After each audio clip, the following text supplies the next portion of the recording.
They say that man proposes, God disposes, man makes his plans, but then God mocks the man. Nowadays it seems very often to be the other way around.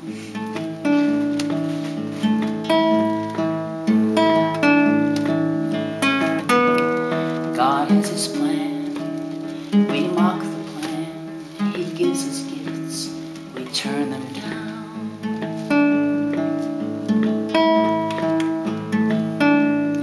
God said, I've set before you life and death, blessing and curse.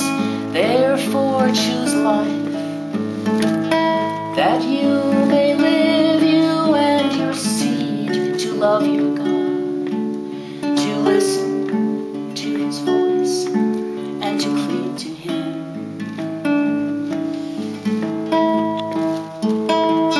Before I formed you,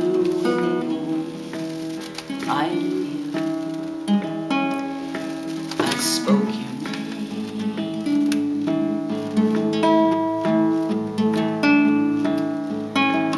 Thousands of tiny innocents are sacrificed every day on the altar of our indifference.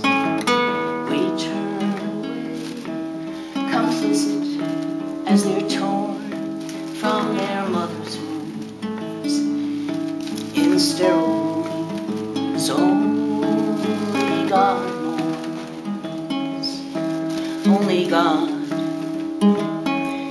ever speaks their names. He made us partners in creation, to be fruitful and multiply, stewards of the earth, to protect and cherish life. But nowadays it seems we'll go to any extremes to deny this inconvenient truth. Our very language helps us lie. We call taking new life the right to choose.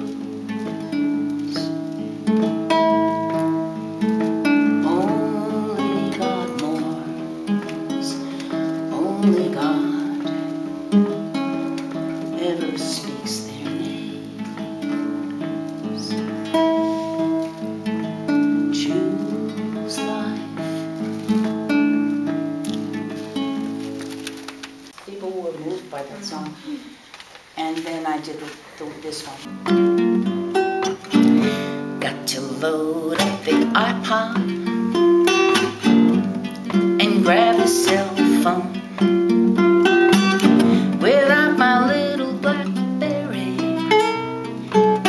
I feel so very alone. I'm running on empty, got to fill up the tank with some blah, blah, blah, blah, blah, blah. I've got nothing to say, but I'll spend a day saying it anyway.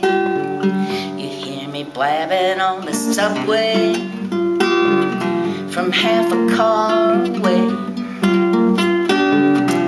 That's my phone you hear ringing in church when you're trying to pray. I'll ruin your movie, your meal, or your play with my blah, blah, blah, blah, blah, blah. But I need music or noise, or the sound of a voice to keep the demons at bay. I have the same nasty dream most every night. It wakes me up screaming in an awful fright. Those demons come at me, strap me into my chair, take my mouth shut and then just leave me there. And then the silence wraps around me like a terrible snake. It's smothers and strangles, there is no escape. A spirit appears, says, my name is Pascal, and I've got questions for you. How come you'd rather be occupied than engaged? Why do you run from the real and seek out the fake? Why can't you sit in that chair, quiet and still? Why do you waste all your time chasing meaningless thrills? He has no mercy, but neither do I. I banish that spook by just opening my eyes, and then back to my gadgets, my iPod, my phone, my little BlackBerry keeps me from feeling alone. Still running on empty, still filling the tank with that blah, blah, blah, blah, blah, blah, blah. I've got an endless supply, it'll never run dry. It keeps the demons at bay.